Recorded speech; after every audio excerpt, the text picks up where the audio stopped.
So let me just sort of explain the format. I will give a brief overview of the book, and then we have two respondents, Brian Williams and Itzel Garcia, as mentioned, and then there'll be some discussion after that, which Christopher Moore, professor of philosophy and classics here at Penn State, will moderate. So that's sort of the general overview. And in my 15 minutes, I'm not going to try to explain the whole book. That's just not going to happen.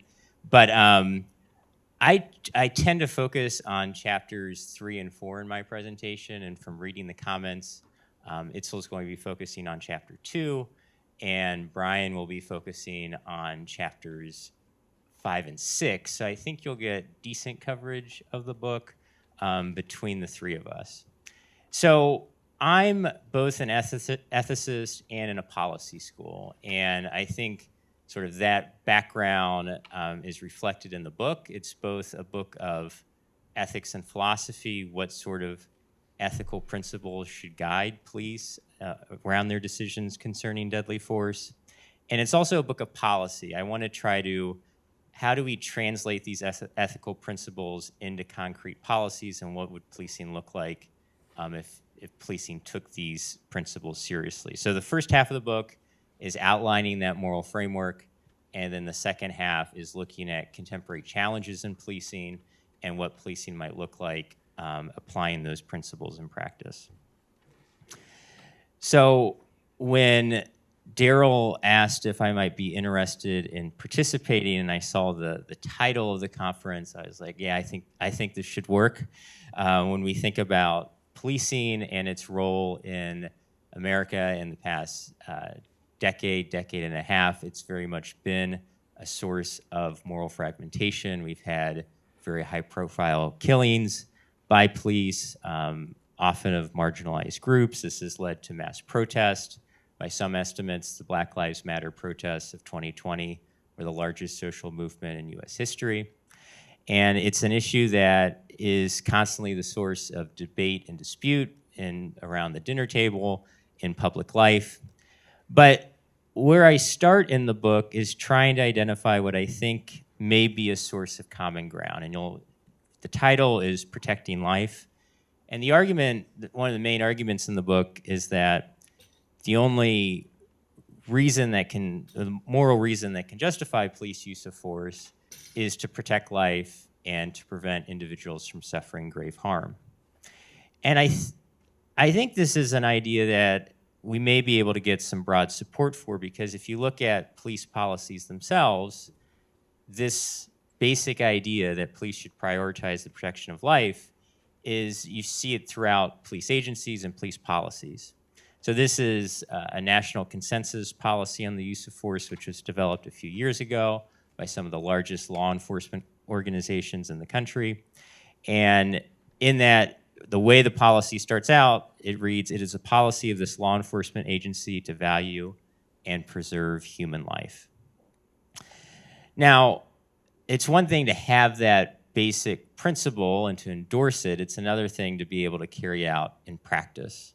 And from watching the news, watching different viral videos, it's very clear that policing often doesn't live up to that ideal.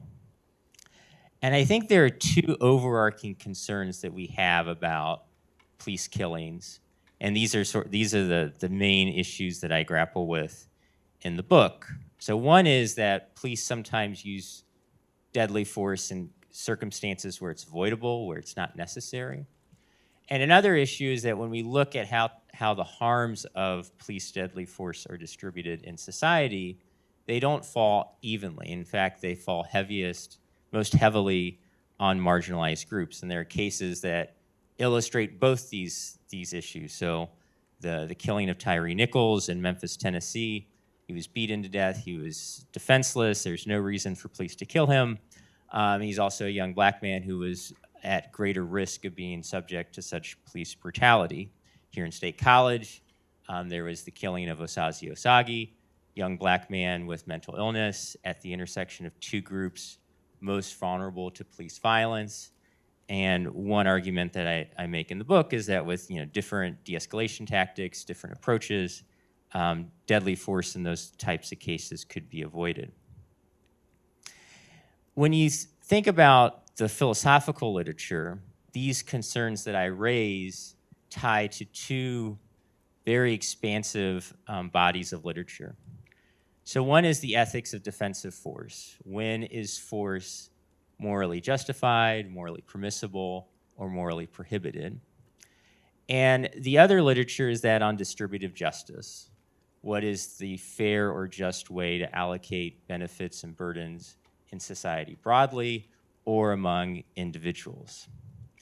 And it's not immediately clear how these sets of ideas relate to one another. And one of the main things I grappled with in the book is trying to see how they do relate to one another.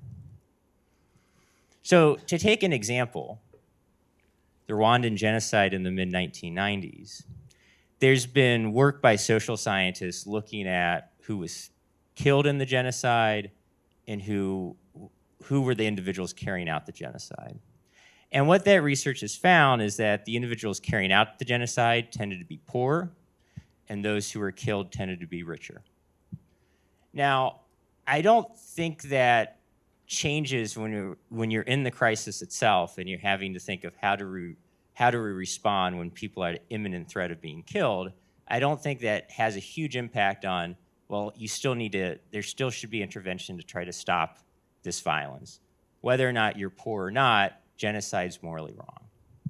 And so, given cases like this, one proposal you find in the philosophical literature is that these principles that we use to think about the ethics of defensive force, they are largely distinct from the principles that we use to think about distributive justice. So Jonathan Kwong, philosophy professor at USC, he makes this argument in his book, The Morality of Defensive Force. I'm hesitant, though, to endorse that view, because I do think that when there are background conditions of injustice in society, that can impact the ethics of defensive force and how we should approach these situations. So one example I look at, which comes from the literature on just war theory, is the case of child soldiers. So one of the leading theorists about the ethics of war is Jeff McMahon. He wrote a very influential book called Killing in War a decade and a half ago. And he makes the case that if just combatants are carrying out a war, and during that war they encounter child soldiers, that their obligations to those child soldiers would look different than if it was normal adult soldiers that they encountered on the battlefield. And a lot of people share this intuition that there's something different about child soldiers, that just combatants would have an obligation to exercise greater restraint in their encounters with them, and even take on some extra risk to try to resolve those encounters without having to take lives. Now, he's not saying that just combatants just sort of sacrifice themselves, lay down their arms, but if there are ways to either avoid casualties or minimize casualties, which may involve some extra risk, that just combatants should take on those risks. Now, what's tricky about this case is that there are two different moral considerations that are potentially relevant for why we might have that intuition. So when you think about child soldiers, one characteristic is they have diminished culpability. One, they're young. Their youth is a source of diminished culpability. And almost always they are forced into the position that they're in. And so the duress that they've experienced also diminishes their culpability. But another consideration is their vulnerability. They're at greater risk of violent harm due to factors outside of their control. And so when we think about this child soldiers example, is it the first factor, the second factor, or both that matters the most? So one way to try to resolve this question is to think about scenarios where one of those conditions is present but the other one isn't, and vice versa. So you could imagine a society that does an amazing job in taking care of its children, making sure that they're among the least vulnerable individuals in society to suffering violence. But even in this, ideal society, there's still going to be, or this better society, I should say, even in this type of society, there are going to be accidents, mistakes happen, and so within the society, one day a child grabs a weapon, starts to wield it in a way that puts others at risk. And in this situation, would someone have an obligation to exercise, a similar obligation as in the child soldier's example, to exercise extra restraint? And when I've shared this example in other contexts, most people are like, yeah, even though the child doesn't have a vulnerable background, isn't, given the nature of the society, it's still a child. And we still have certain obligations to minimize the risk of violence to them. So you could imagine another situation where there's a society where there's systemic injustice within the society. Poor members of that society are more vulnerable to violent harm. Nonetheless, across different socioeconomic groups, you have some people that engage in crime and violence. And in this society, a poor person who's fully in control of their actions wrongfully tries to kill a stranger. Does the stranger in this instance have an obligation to exercise extra restraint? Here, the intuitions don't seem to be quite as strong as in the case with the child to exercise greater restraint. And what I think the reason why is that because at this micro level, the level of interpersonal interactions, culpability does play a more important role than vulnerability. Specifically, diminished culpability triggers these individual obligations to exercise greater restraint. But this isn't the end of the story, because I think the way to sort of better understand the relationship between distributive justice and the ethics of defensive force is to divide distributive justice into two levels. So there's this micro level of thinking about what's the best way to distribute benefits, harms, risk at the individual level, but we also need to think about the macro level. And it's at this macro level that I think vulnerability plays a more salient role, has a bigger impact. And so when certain groups in society are vulnerable, this is fundamentally unfair. Due to factors beyond their control, they're more likely to suffer harm, violence, other negative consequences. And when this is the case, this vulnerability triggers institutional obligations. Because when we think about distributive justice, there are a lot of debates about who's responsible for advancing distributive justice, but where there seems to be the most consensus is that if anyone's responsible, state institutions are. So now I want to return to policing. Because when we think about individuals that police may encounter, there's a category of individuals that are analogous to child soldiers, and that is aggressors with mental illness. So this is someone who, because of their mental illness, has diminished culpability. And when you look at the data on who's killed by police, individuals with mental illness are overrepresented. And these disparities cannot be fully explained by differences in crime or involvement in violence. So like child soldiers, diminished culpability and vulnerability. There are sadly no shortage of cases where we find that police have killed individuals with mental illness in controversial circumstances. This is a screenshot from Sarasota, Florida. So Adrienne Stevenson, who's the woman pictured there, it's hard to see what she's holding, but she's holding a fillet knife. One officer tried to tase her. When that didn't work, the other officer very quickly moved to shooting her, and she died. Now, what might it look like if both individuals and institutions took these obligations more seriously that I previously discussed? And I think there's some practices from the UK that fit more closely with what it looks like to prioritize the vulnerable and also give extra protections to those with diminished culpability. So in the video here, there's a large man there in the middle. He has a machete. Is suffering from mental illness.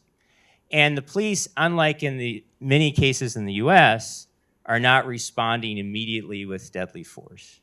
Instead, what they're doing is they're keeping him contained while they're calling for backup to arrive to provide resources to be able to resolve this encounter without the use of deadly force.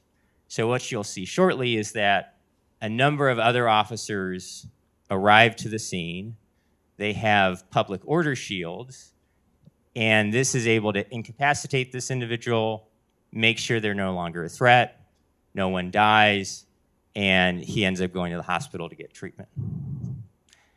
Now, one thing to emphasize about this case is that the officers in the UK didn't just come up with this on the fly. This is part of their training policies. They have this equipment in place. And so there was some concerted effort to better protect vulnerable individuals with the decisions that institutions made.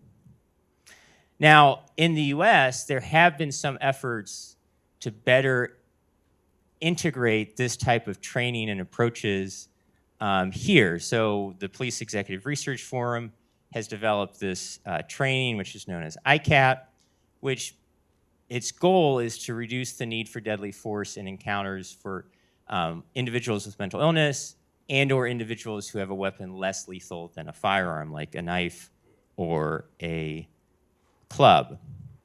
And what this research, there have been already a couple of randomized control trials looking at the impact of this training, and what it has found is that it's reduced use of force by the police who have undergone this training.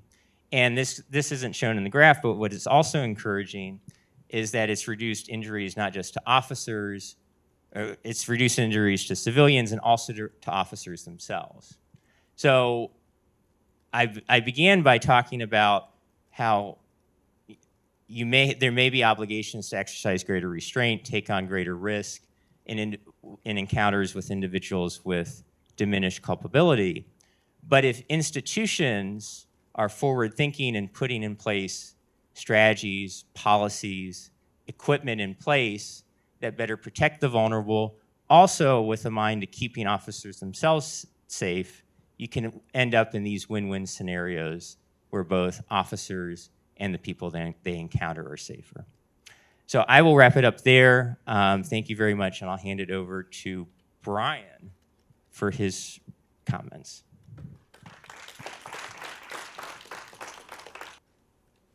All right, good morning. I'm Brian Williams. It's a pleasure to be here. First of all, I want to give thanks to Penn State for the consortium, for all of those who've presented and who will present after me. I consider myself to be the least of all presenters, so I'm humbled by this opportunity to come to provide some commentary on a book that I think is very, very timely and salient. It addresses, it fills a gap, a needed gap. And one of the things I want to do, I had it kind of listed first as a critic. I'm not really a critic. I'm a fan of the book because I do think it adds a lot of value. I'm a professor of public policy in the Batten School of Leadership and Public Policy at the University of Virginia. Let me tell you a little bit about me because that's the lens how I read the book, how I thought about the book. I am someone who embraces different lived experiences.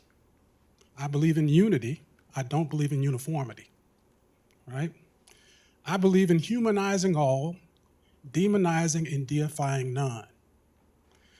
I believe in suspending judgment and extending grace, right? I believe not in periods. I don't finish a book after reading the first chapter, right? So those are my beliefs. And those are the lenses in which I looked at the book. I'm the founder and director of the Public Engagement and Governance Looking, Listening, and Learning Laboratory, the PEG Lab. I believe in getting close to people with those lived experiences that really allowed me to appreciate what it means for them to be, to become, and to belong. That is hard work, which is heart work, right? That really takes me to another level. I try to become as empathetic as I can. I'm trying to get beyond the skin that I've lived in. So those are just some framing comments. One of the things I want to highlight about the book, it adds value. I think tremendous value. Because as I was reading it, I like using visuals, images. It provides for us not just a thermometer that measures the temperature of an environment, but also a thermostat, right? A thermostat. A key component of an HVAC system that automatically changes and maintains the temperature of an environment. That's if it's programmed correctly. So some of my comments, kind of underneath the surface, is all about programming. My background is in public administration, public management. So public management matters, but I'm a big believer in public governance. So my work lies at the intersection of race, policing, and public governance. So my questions on the tail end kind of flow from those kind of perspectives. I have some notes, but I'm trying to kind of make up some time too. One of the things I think the book does an excellent job of surfacing is fear, right? My comments primarily focusing on chapters 5 and 6, right? And within those two chapters, it talks about police-generated killings, initiated killings, but also this concept of like the racial disparities with killings, right? I don't want to be a statistic. I don't want to be a statistic. So what I try to do is be proactive in a coactive way instead of being reactive. And I think Ben's book allows us to kind of think about things through that kind of perspective. How can we be proactive?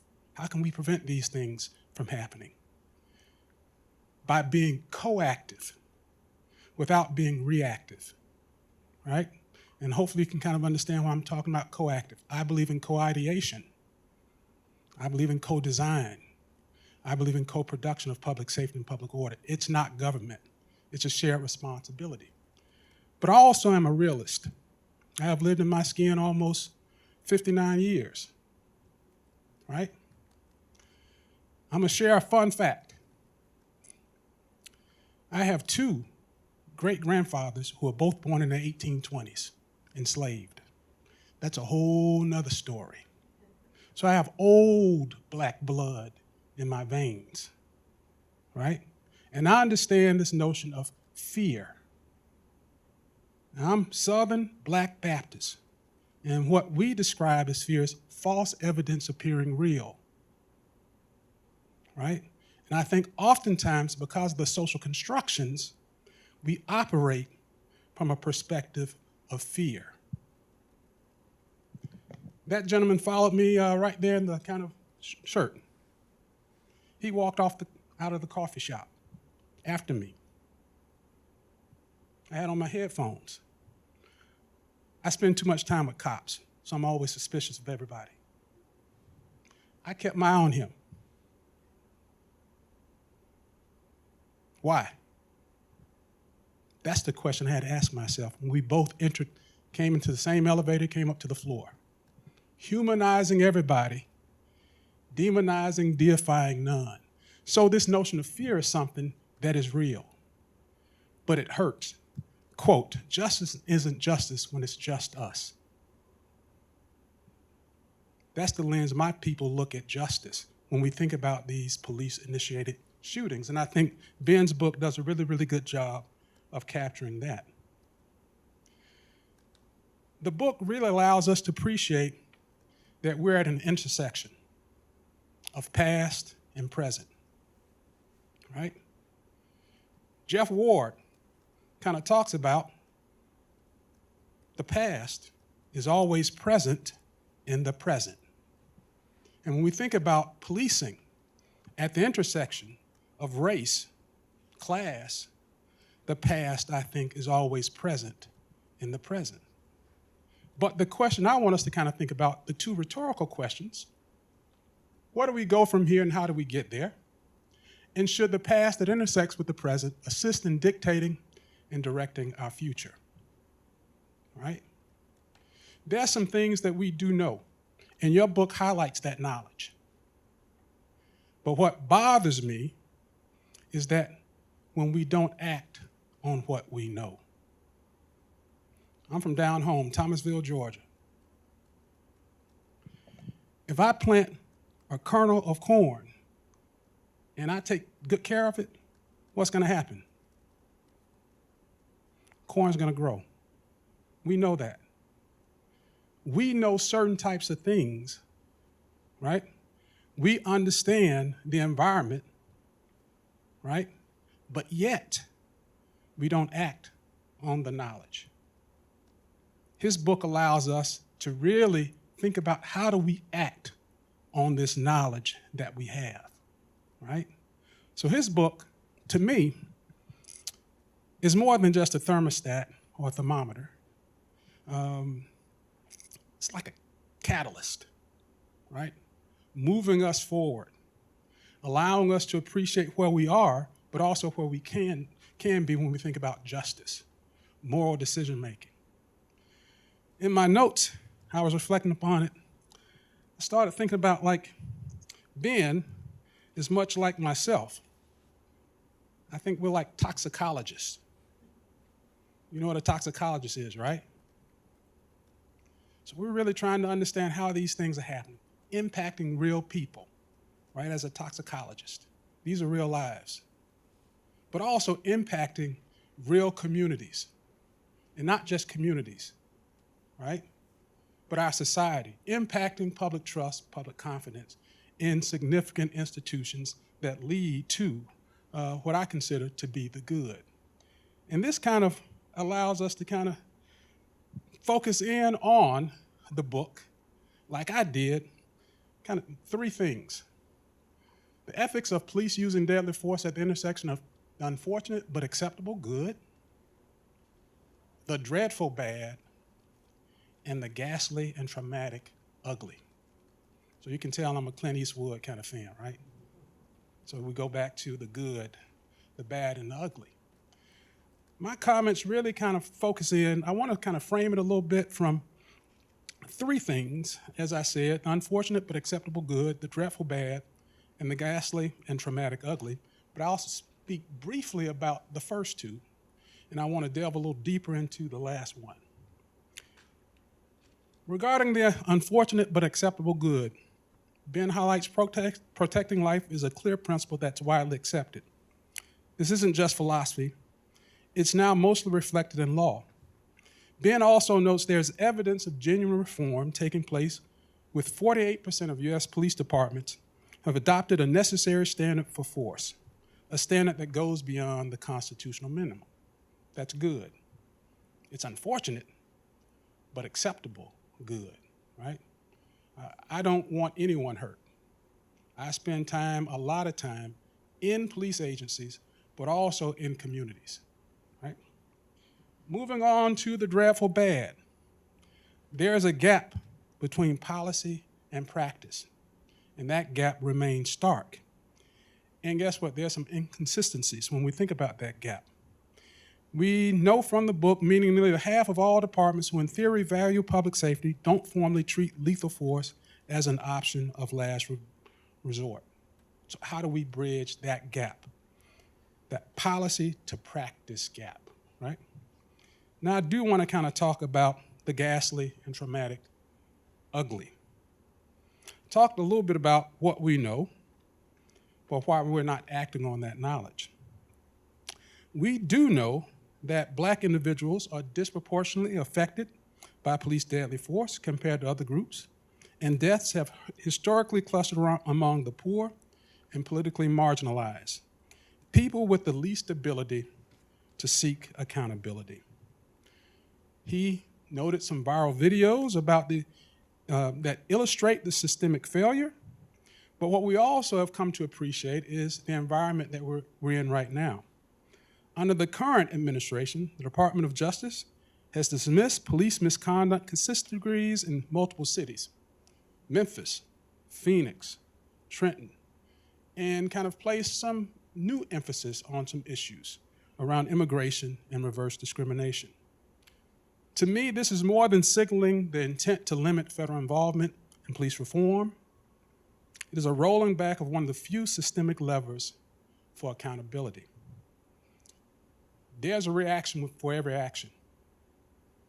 With each cost, there's a consequence, right? And I'd like for us to kind of begin thinking about those costs and those consequences.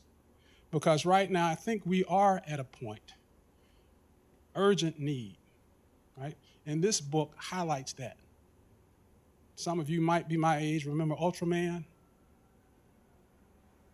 The blinking light? That's what's happening. Now, those of you who don't know Ultraman, look it up. When Ultraman got weak, the light would blink. I see the weakness within our society, American society in particular. The light is blinking. We need to do something to recharge. So at this urgency of now, the ethical framework for deadly force isn't hard to grasp. Deadly force should be a genuine last resort that's proportional and free from racial or class bias. The difficulty, as Ben notes, is institutional. The training gaps, the inconsistent policies. We think about grappling with this notion of qualified immunity.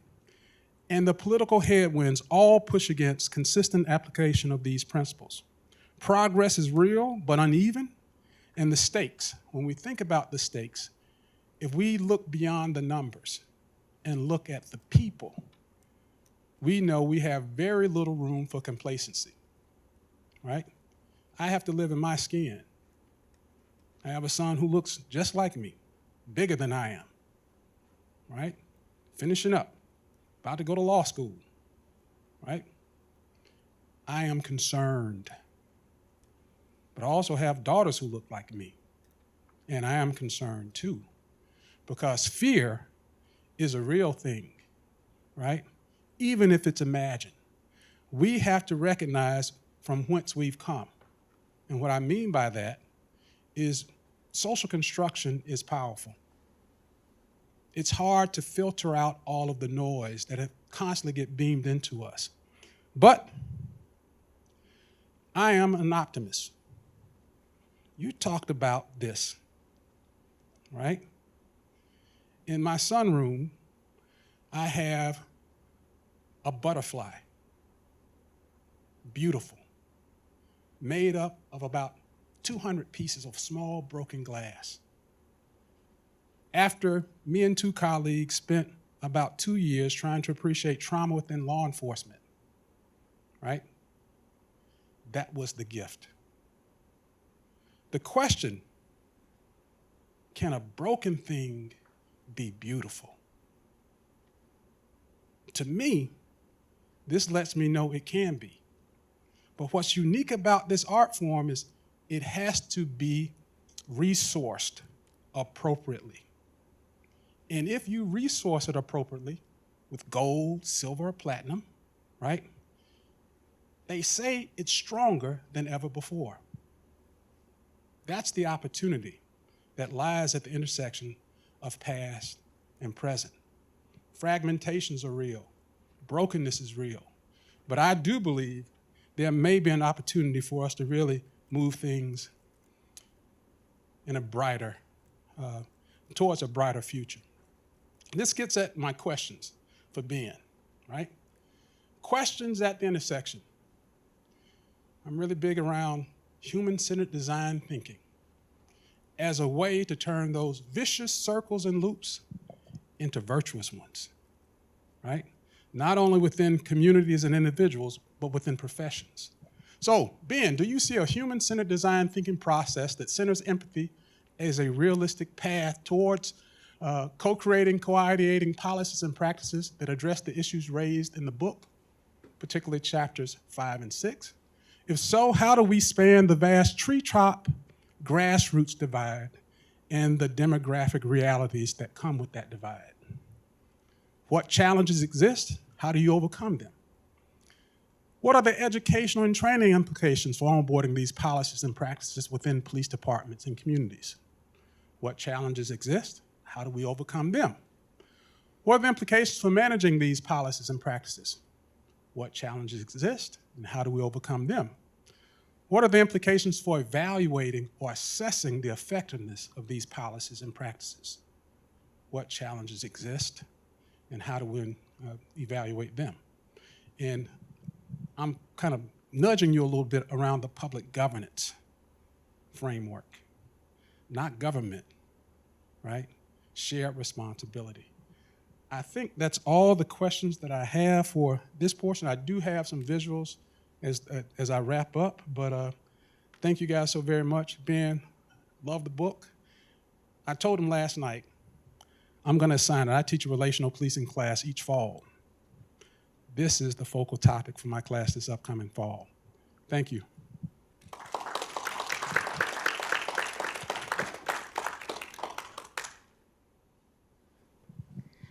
Hi, everyone. I am Itzel. I am an assistant professor in the philosophy department at Cal Poly Pomona, and I want to thank the Penn State team and the organizers of this event for having me, and Ben Jones for inviting me to participate in this panel. So I don't have slides, and I also am a philosopher, so I apologize in advance for my comments. All right. The question of how police should use deadly force is both morally urgent and persistently under-theorized. This book is a timely and necessary illumination of the persistent philosophical problems surrounding the topic. Protecting Life offers a worthy and thought-provoking framework for understanding the permissibility of deadly force in the policing context. My comments will focus on a question Jones takes up in the second chapter. How should we think of the permissible use of deadly force by the police under conditions of uncertainty? Jones' analysis tells us that police often have to make decisions regarding the use of lethal force while bound by two kinds of uncertainty.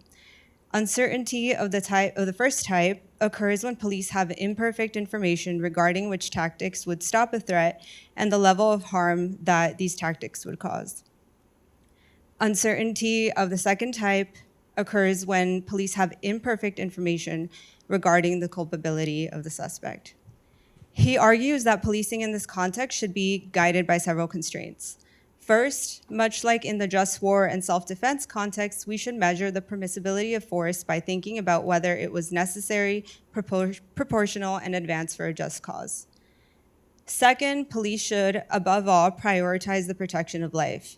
In his view, a lot of what is wrong with policing in the United States is diagnosable in terms of a failure to do this.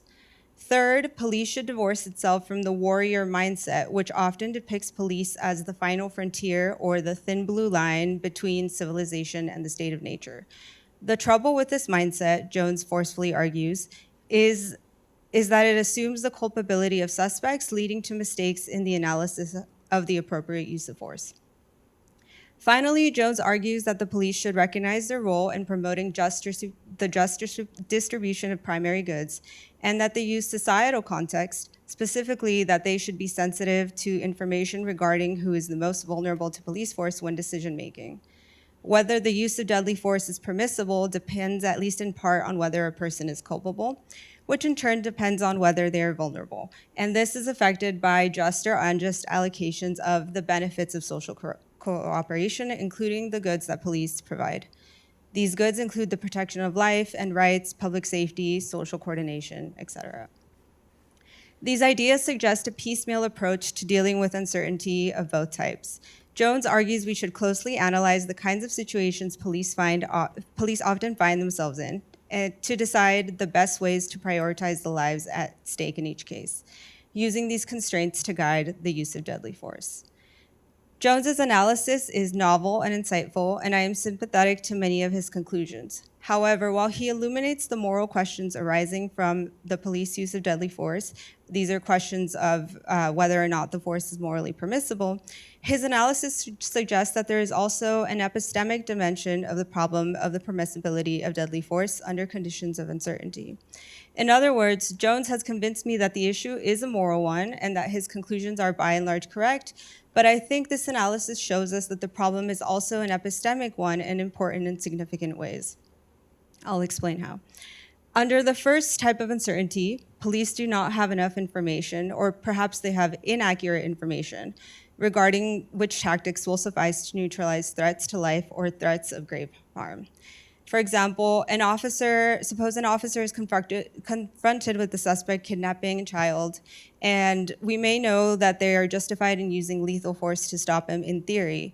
However, in reality, the officer operates with limited information about how the effective use of force will be and must still decide how and when to act. Because of this uncertainty, it is not clear how the officer should act in practice unless we have a framework like Jones's to guide us.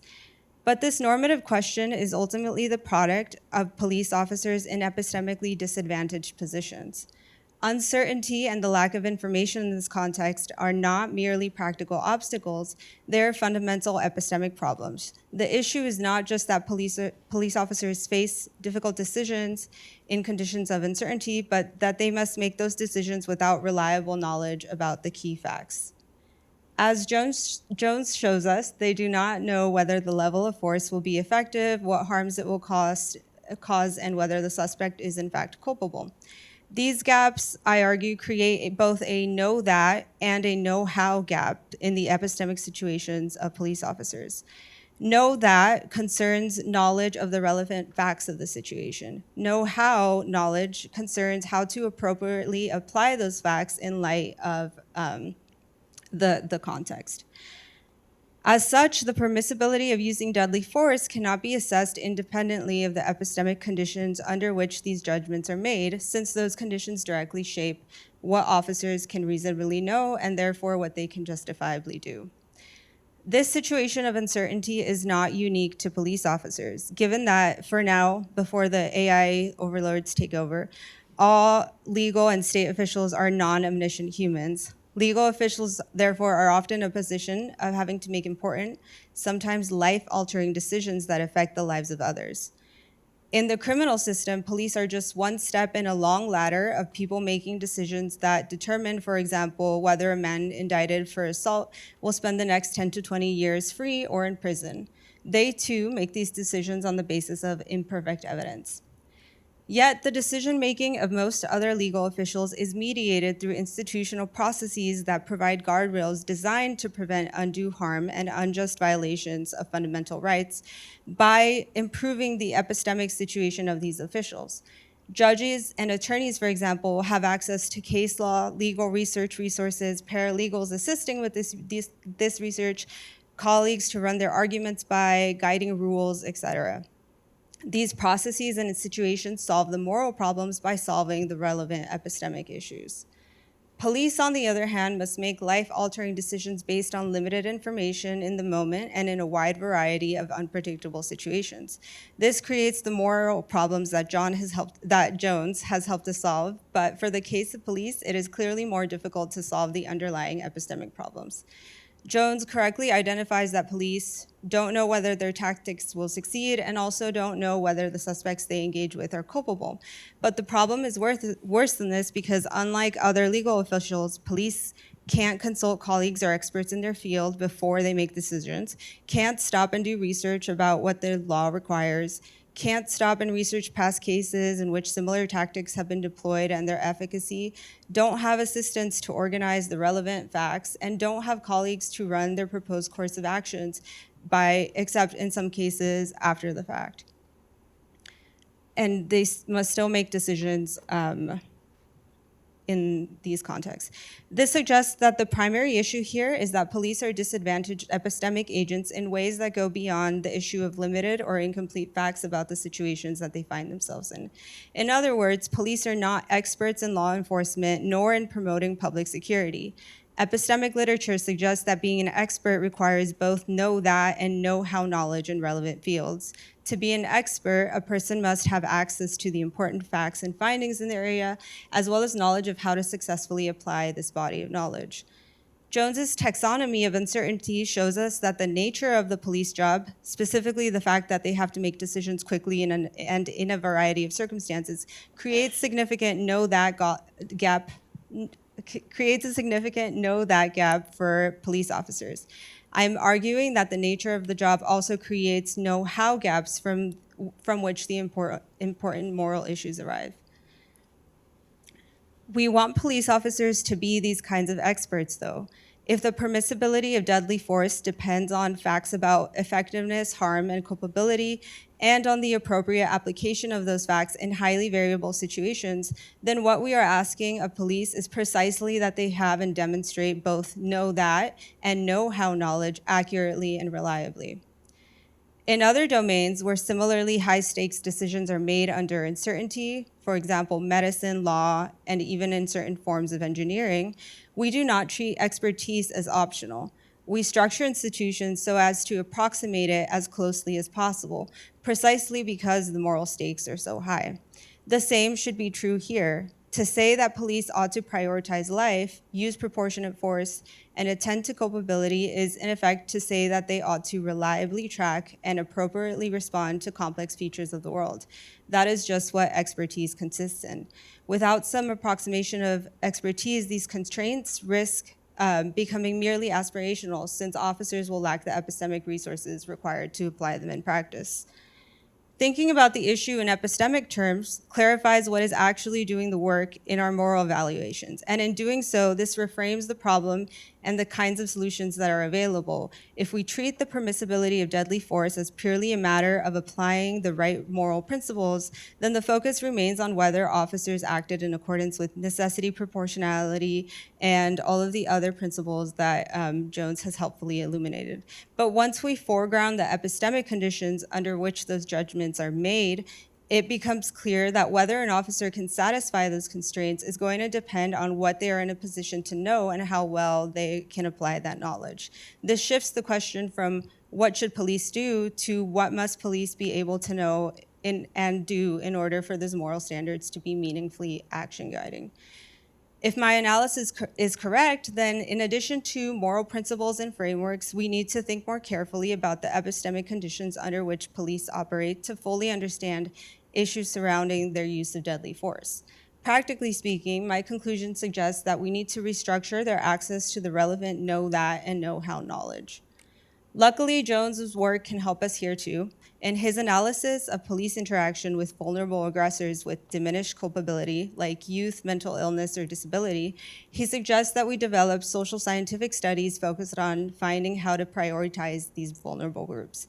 If adopted, his proposal would mitigate the know-how gap.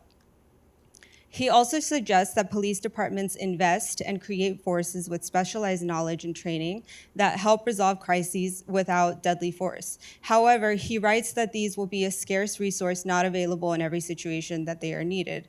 I think he's right about this in practice, but it may be hard to change current policing to a model where specialized forces are the norm, but I suggest that highly specialized and localized police forces is the logical conclusion, maybe the ideal solution of his work.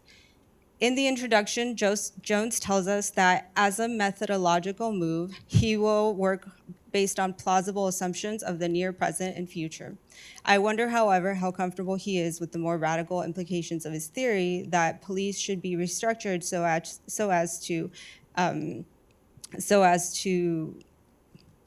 focus on specialized forces. Thank you.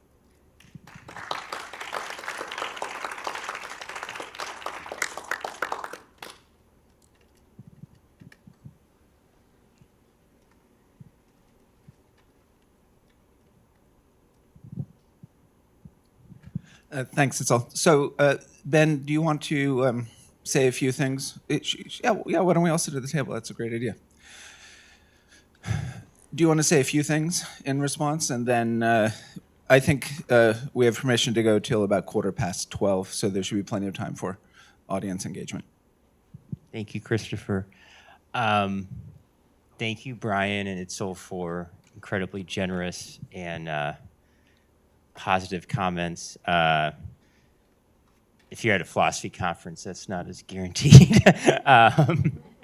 But In terms of the first response, let me see if I can tie together some of the comments that both of you made. So when I was finishing this book, I had this realization, like, even if I nail this and I like get all these principles just right in terms of what should guide police around the use of deadly force, if the world is made up of organizations and cultures that are resistant and opposed to these principles, they're not going to do much good because they won't get implemented at all. And so, to your point, Brian, about this is also a public administration problem and challenge, and how do you actually implement these things? And honestly, this book is not primarily concerned with that.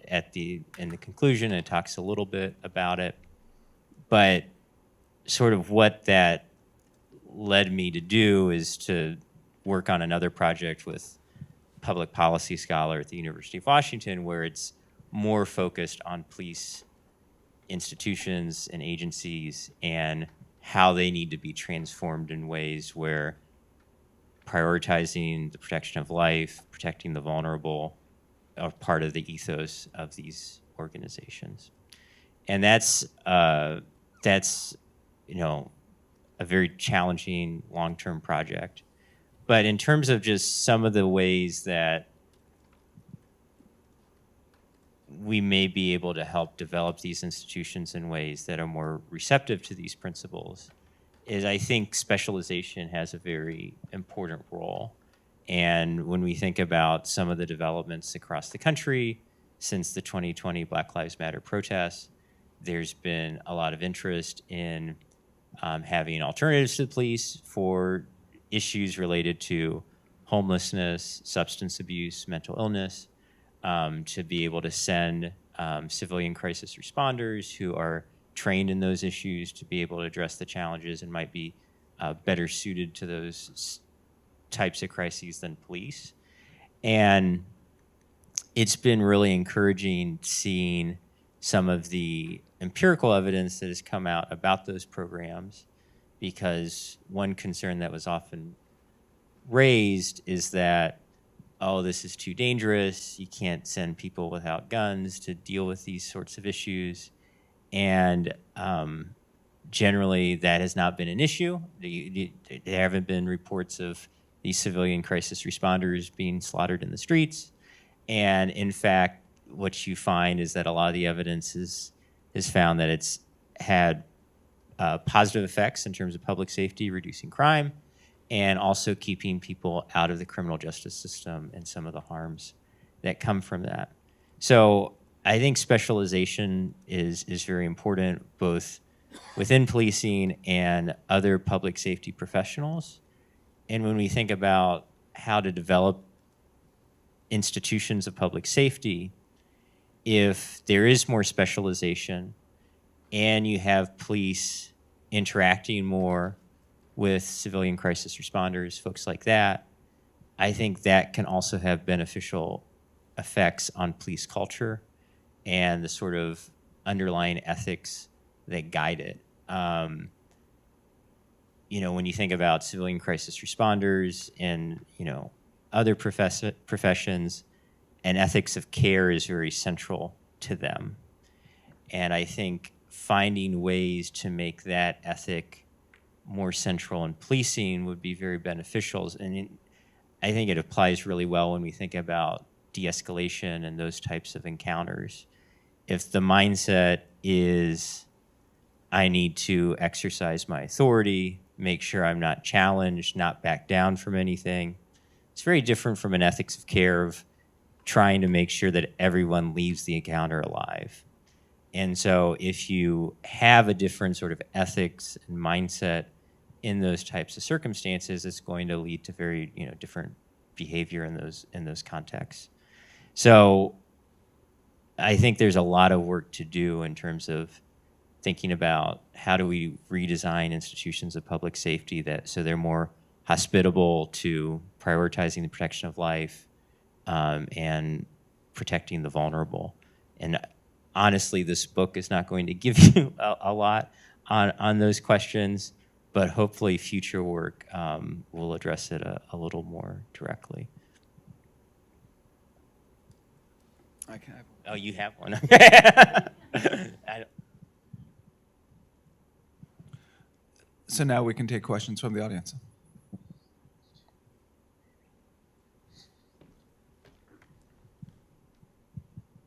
Just a quick question about how this is going to work, given how fragmented the police institutions are. You have sheriffs and city police and highway patrol and so many different kinds of organizations. Here, I think the idea of co-design is going to be crucial because you're going to have to design it differently in different kinds of structures. So I'll start and then Brian, I can hand it off. So that is a challenge, but also an opportunity too, because when there's more fragmentation, decentralization, that also gives more opportunity for experimentation.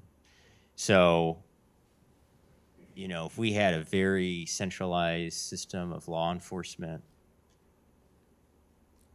you know, a new presidential administration could come in and just totally close off, you know. And so, like, you saw that in terms of there were changes at federal funding where, you know, funds were taken away from some of these alternative public safety approaches. But that doesn't mean they've stopped in all places across the country, because there's still local and state funding that goes towards these programs. And another thing to think about is that the public safety challenges are probably going to look different in different places. Eleanor Ostrom, in some of her earliest work, was actually on the police. And at the time, all the experts in criminology and sociology said, oh, you know, we just have too much fragmentation, we need consolidation, we need standard rules to make policing and law enforcement more uniform. And what she found was that there was actually greater satisfaction with local law enforcement when there wasn't that centralization. And I think that speaks to the fact that, you know, the challenges in local communities are going to be different. And so maybe the approach is there are going to be, for certain issues that are sort of constant and you see across, you know, wherever you are, there are some uniform rules that can provide guidance, but also having that, I don't think the decentralization in the U.S. policing is going to go away. I think that's just a feature of sort of our federal system. And so we should make the best of it and, you know, see how experimentation can lead to better outcomes. And then sometimes it does get adopted more broadly. So, you know, one success story I talk about, and this is from decades ago in the book, is in the United States, it used to be legal for police to shoot a fleeing felon even if they pose no danger to anyone else. If they believe that deadly force was necessary to prevent their escape. So you have someone committed burglary, they're not a threat to anyone, but if you think the only way to stop them is using deadly force, police were permitted to do that. And eventually that went away from a Supreme Court ruling, Tennessee v. Gardner in 1985, but that didn't just happen. What led up to it is you had municipalities saying, you know, they had these controversial incidents where police were using deadly force in these situations that struck a lot of people as morally unjust.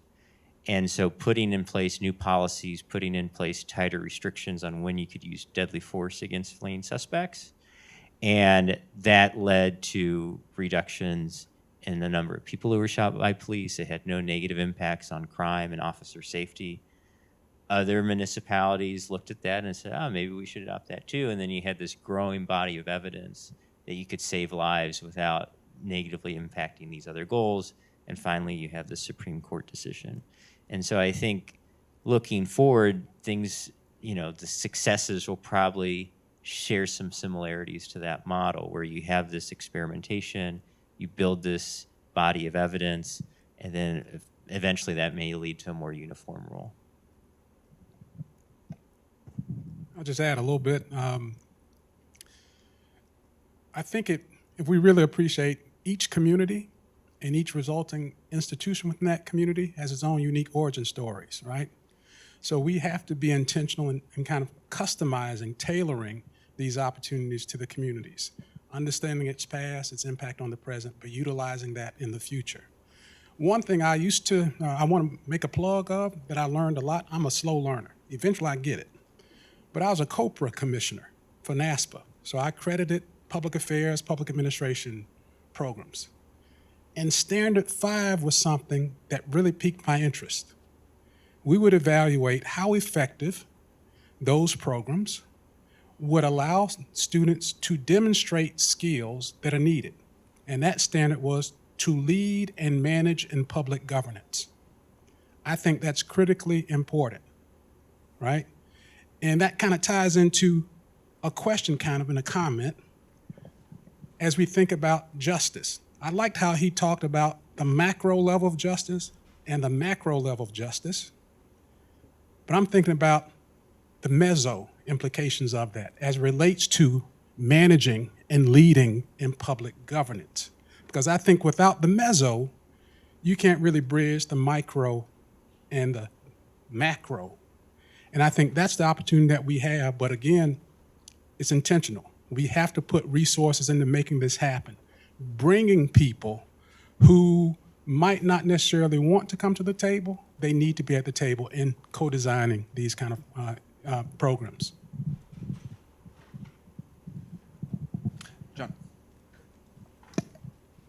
Thank you very much for that, for the book and the wonderful discussion.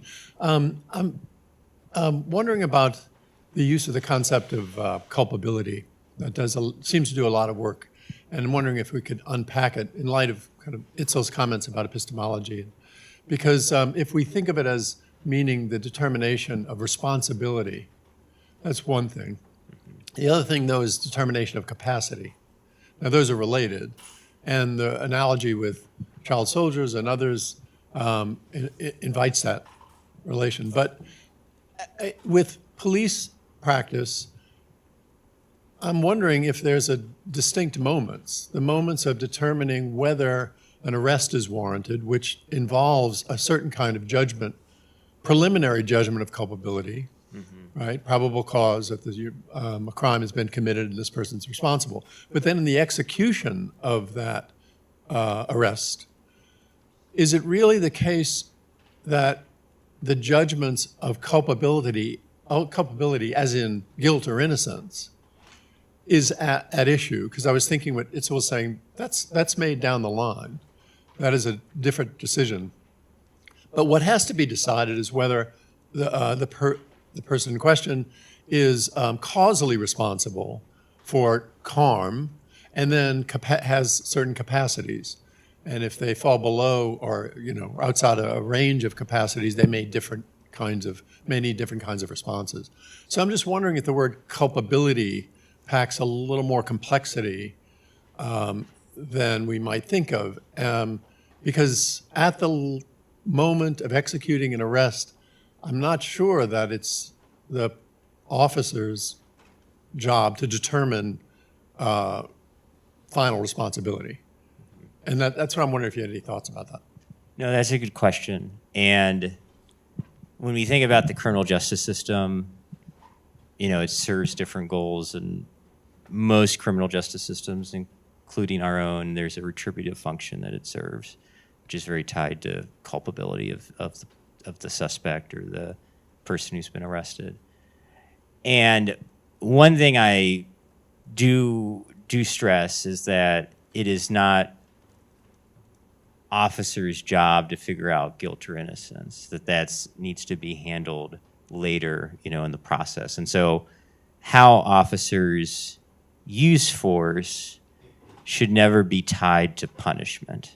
And you see this in some popular comments oh, don't duck his head when you're putting him in the car. Just, bash it against the car railing or whatever. And I think that's morally indefensible. Now, when you think about the ethics of defensive force, within that framework, the only goal of force is to prevent some harm, right? And so you're not like, if there's a way to stop someone who's even, let's say they're super culpable, they're cruel, they've done all these bad things, but if you can stop them from inflicting harm on someone else without causing them any harm, you should choose the least harmful method because that satisfies necessity. Now, debates within the ethics of defensive force is you're going to have certain situations where it's impossible to avoid someone suffering some harm. There will be some zero-sum scenarios. And those debates, one sort of popular view is that if someone is culpable, if it's impossible to avoid harm, that it should fall on the culpable rather than the non-culpable.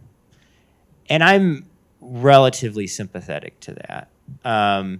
Now, there's another view that instead of culpability, we should focus on responsibility. So, like, the standard example that gets raised in the literature is, imagine someone's a conscientious driver. Driving is a morally permissible activity, but through some freak accident, their car veers and it's going to hit a pedestrian.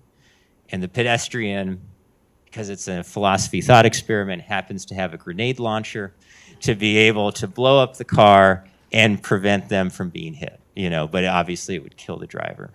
So is the driver morally liable to that sort of defensive harm? And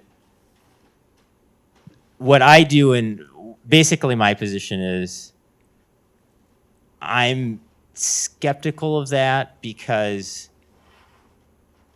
it's difficult to sort of centralize, to pin causal responsibility just on the one person, because the pedestrian also chose to walk around with a grenade launcher that day, right? And so I'm actually, in that case, I want to say that, no one's liable, perhaps, and that you just have to use, a lesser evil justification to decide how to assign the defensive harm. But even if it's the case that you're very much wedded to the idea of responsibility is the consideration that matters more than culpability, I don't think it plays out that much different in the examples that I focus on. So I'm going to focus on culpability, but if you want to say it's responsibility that matters, I think it's going to, the conclusions go the same way mostly. I want to add just a little bit to that, a different perspective. So if we think about public safety as a shared responsibility, right? I've always kind of gone beyond police departments, communities. So how do we really allow us to appreciate that we do have the capacity and we do have the responsibility to do something? I had to cut back on my comments, but I was going to draw upon the preamble of the Declaration of Independence and the preamble of the Constitution. The first word in both preambles is what? We. We've never gotten to we. That's the opportunity. How do we get to we? So I have engagement projects designed about getting to we. Post the alt-right.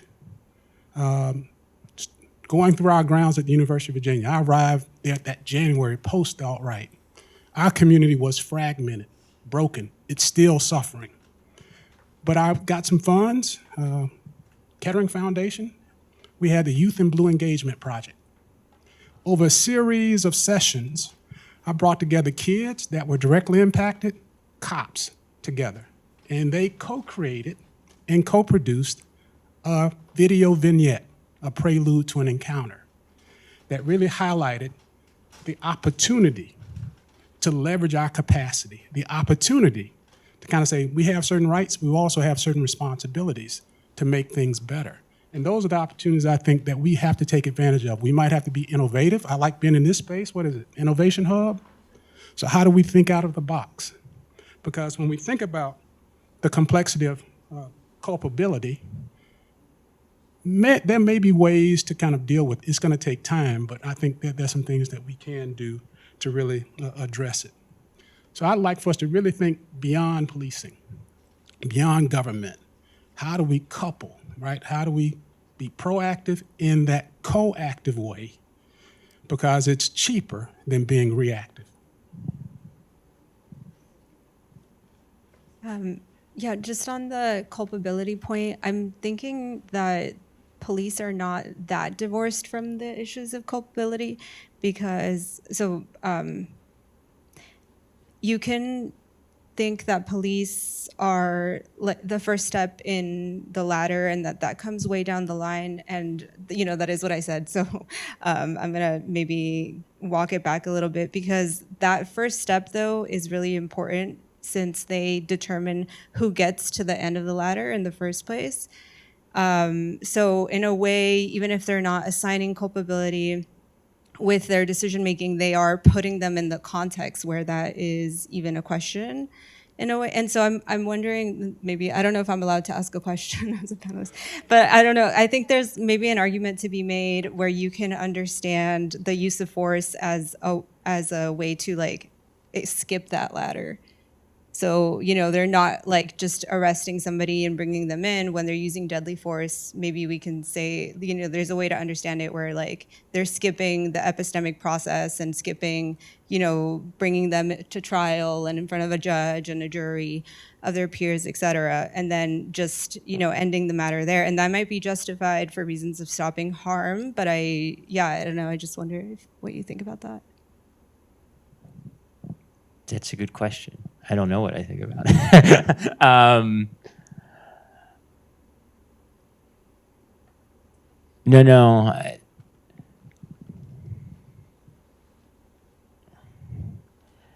I mean, the epistemic position of officers and your focus on that, I think, is critical. And I mean, with use of force generally, most of the time, we don't have perfect information, and we're having to make these judgments. And I guess the best we can do is using social science and being able to make these determinations. Okay, one thing I talk about in the book is if you have a fleeing suspect who counts as dangerous because they have a weapon or they committed something that counts as a violent felony, like a robbery, but even if they didn't hurt someone and they flee from it, current law gives police the authorization to use deadly force if necessary to prevent their escape. And what they don't know is that person going to go on and cause harm? Are they going to cause grave harm to others? Or are they just, that was the only crime and they're just trying to get away? And so there could be, police could commit a false positive error or a false negative error, depending on if they use deadly force against someone who wasn't going to go on to commit any sort of grave harm to others, or could they commit the error of not using deadly force against someone who would go on and cause grave harm? And there's always going to be that level of uncertainty, but I think what's important is being able to gather social science data on, okay, when police are making these judgments, does one error tend to be more common than the other? And then put in place policies to sort of reduce those errors. And it's never going to be perfect. But it's, using that data to be able to minimize the errors that police are making. I think that's the best we can do.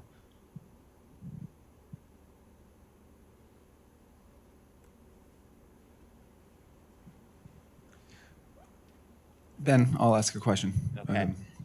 While you're all thinking of more questions. So I think it's just a question to have me help disambiguate a couple of issues that came up with the issue of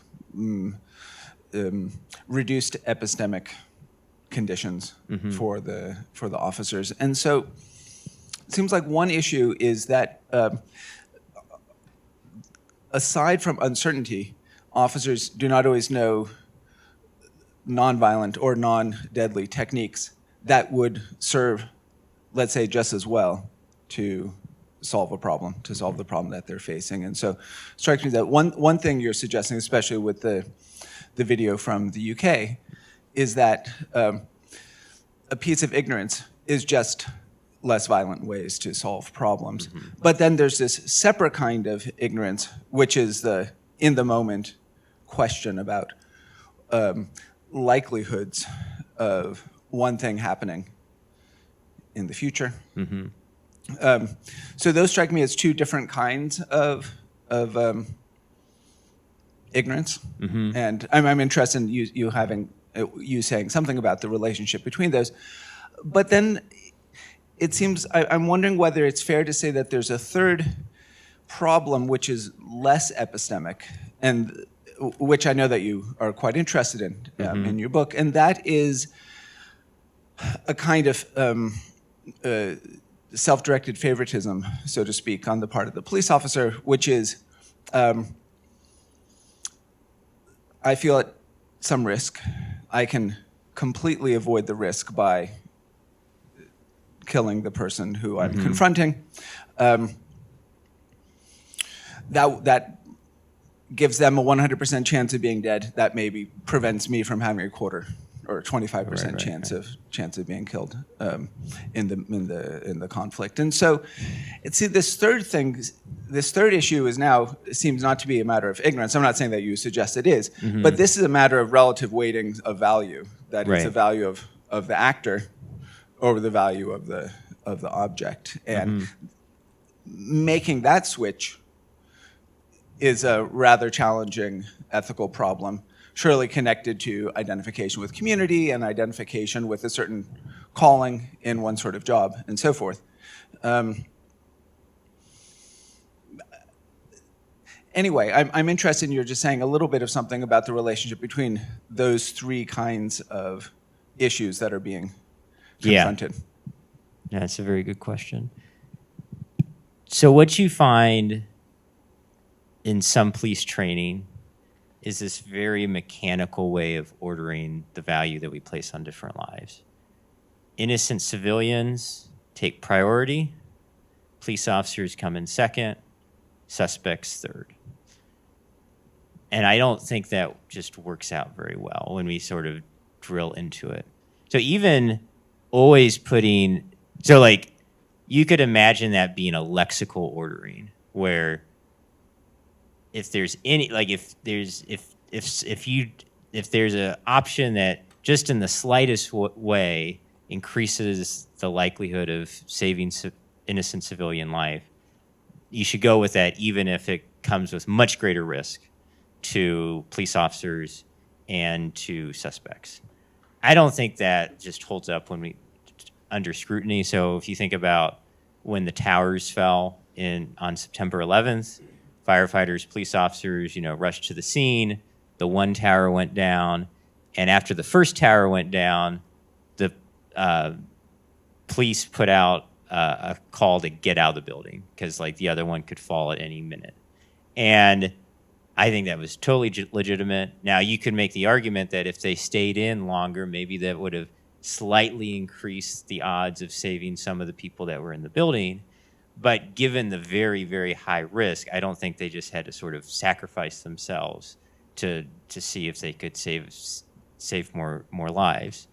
And the same thing with suspects. So in the one example that I bring up in the book, and it comes from Rosa Brooks' book, Tangled Up in Blue. She's a Georgetown law professor who trained to become, I don't know if it's an auxiliary officer, but basically you can volunteer and go through the training and you serve in the DC Police Department for a weekend a month, a few weeks a year, something like that, like being in the guard.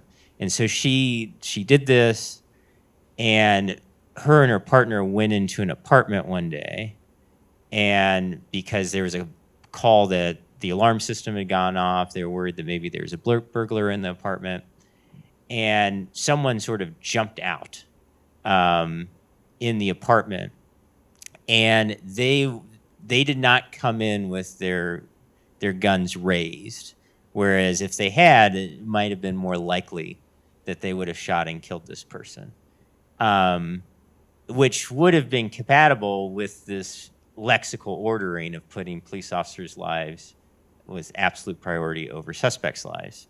Now, what ended up being the case is that it was the son of the person who lived in the apartment.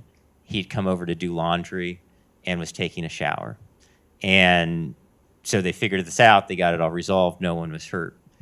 And they did take on some, you can make the case they took on some extra risk by how they proceeded.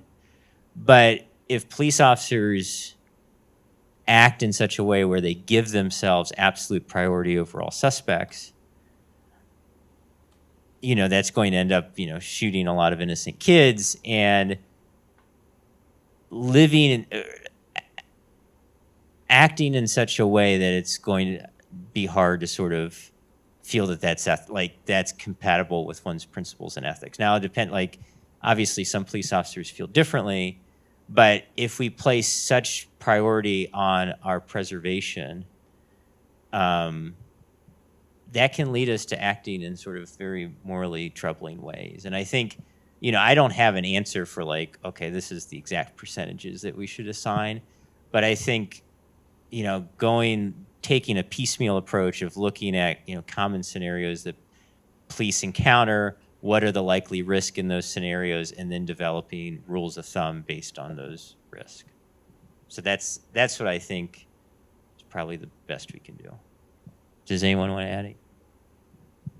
I would say developing rules of thumb and then also giving them knowledge and information about the background conditions. Which was kind of grounding my idea that specialization is the conclusion. So I like the ordering, and I didn't comment about this, but I'll comment about it now. I like how we ordered it, right? But there's a passage that says, "But the power of life and death lies in the tongue," right? When you think about that in the environment, see something, say something, so something can be done. And we think about the word suspect. Suspicious, spect, perception. That concerns me because so many of these shootings is because of bad information. Suspects, suspicious perceptions of the other. And I think that's the opportunity we have to kind of really, how do we kind of get beyond this? How do we make sure that people, they understand what they see? And that was one of the questions I had to ask about the UK film. Who called? Or did someone call? And if they did call, did they say, hey, this is my neighbor, he has issues with mental crisis? It might frame how people approach it. I've done about 30 years of research with cops. They act on what they know. And that information is imperfect. So they go into the situation thinking they get the information, they're just going to act based upon what they know at that time. So we have to be careful. We have to make sure as the public that we provide the correct information, because sometimes we can literally weaponize them, arm them to do harm when that's not their intent to do harm. Ben, we're going to have one more question from the Zoom, and then Okay. I have epistemic certainty that lunch will follow. So this is from Ashley Verclair. How can the fragments of an ideal collective action approach and the reality of an epistemic unjust police perception collide to build a more authentic environment? Would this cohesion create moral injury to society while engaging with a morally corrupt environment? And if so, how can this moral injury be managed to prevent a future injurious environment?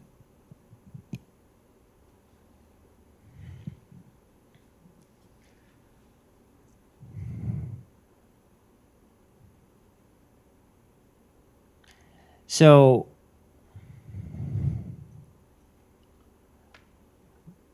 and it's a very good question, and I want to make sure I'm interpreting it right. But, you know, perhaps one concern is if you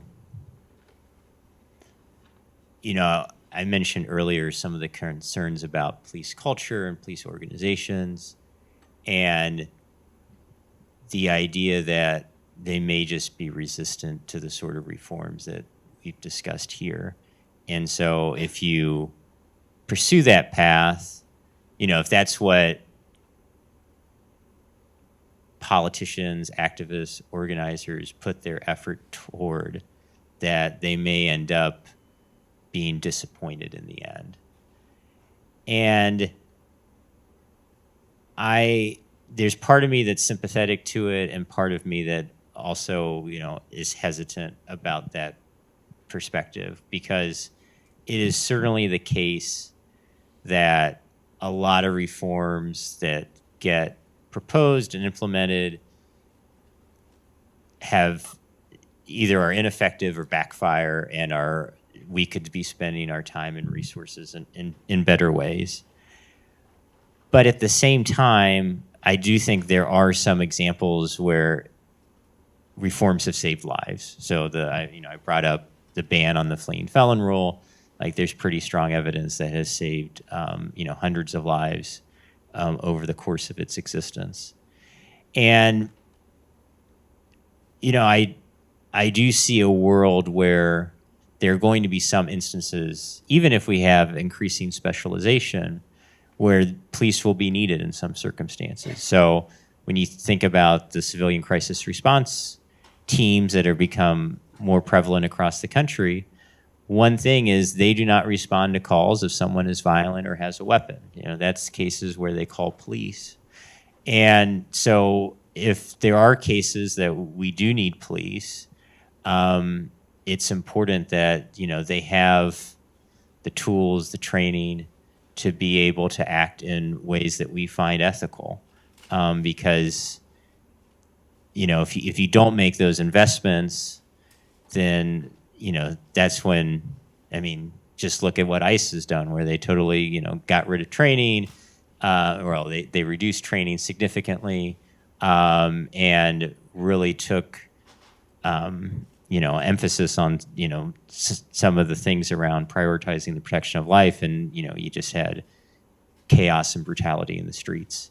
So these, many reforms are not going to be perfect. They're not going to get us to where we need to be, but they can also have some benefits that, you know, once they go away, we'll miss them. Well, thank you very much, Itzel, Brian, Ben, and this brings us to a close. Thanks so much. Thanks, Christopher.